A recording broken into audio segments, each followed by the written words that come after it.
10 में से एक इंडियन अभी थायराइड की वजह से परेशान है। इनमें से मोस्टली फीमेल्स होती है।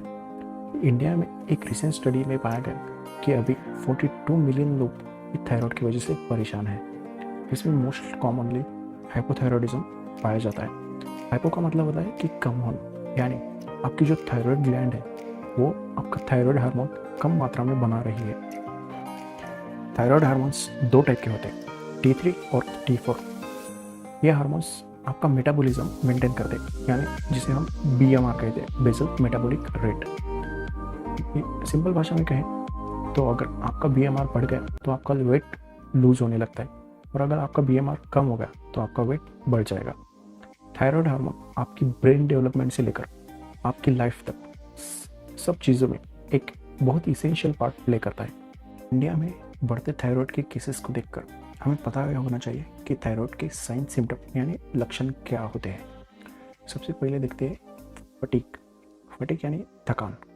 अगर आपकी डाइट अच्छी है, आराम भी बहुत है, और फिर भी आपको कंटिन्यूसली डेली थकान महसूस होती है, तो आपने आपका HP और थायराइड का टेस्ट कर लेना चाहिए। डाइट कम होने के बावजूद भी हाइपोथायराइड के पेशेंट में वेट गेन देखने को मिलता है। बहुत सी फीमेल्स ऐसी रहती है जो कि वेट लॉस की डाइट रेगुलरली अच्छे से फॉलो करती है, फिर भी उनका वेट लॉस नहीं होता। उल्टा बहुत बार वेट गेन देखने को मिलता है।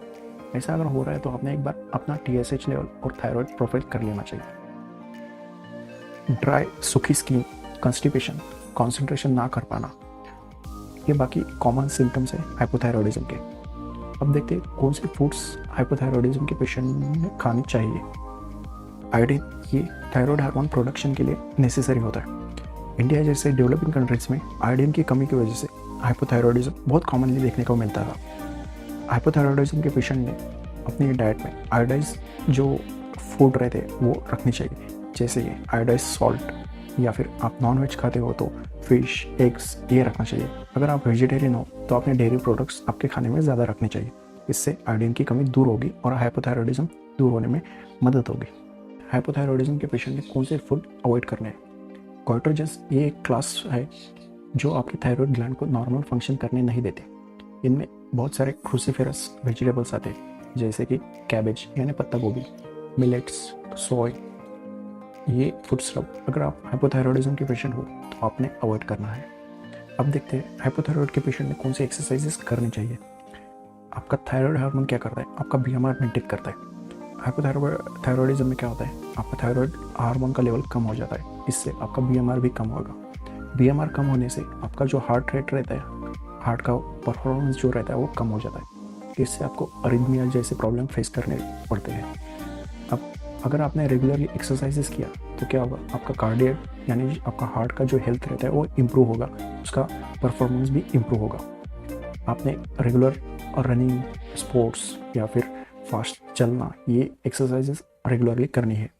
अगर बहुत बार ऐसा होता है कि हाइपोथायरॉयड का पेशेंट का ओवरवेट रहता है, अब ओवरवेट होने पर आपने ये हाई इम्पैक्ट एक्सरसाइजेस जैसे रनिंग, जंपिंग ये नहीं करनी, इससे आपके जॉइंट्स को प्रॉब्लम हो सकता है। अब ओवरवेट हुआ तब योगा या फिर साइकिलिंग, स्की ऐसी एक्सरसाइजेस आपने प्रेफर करनी चाहिए।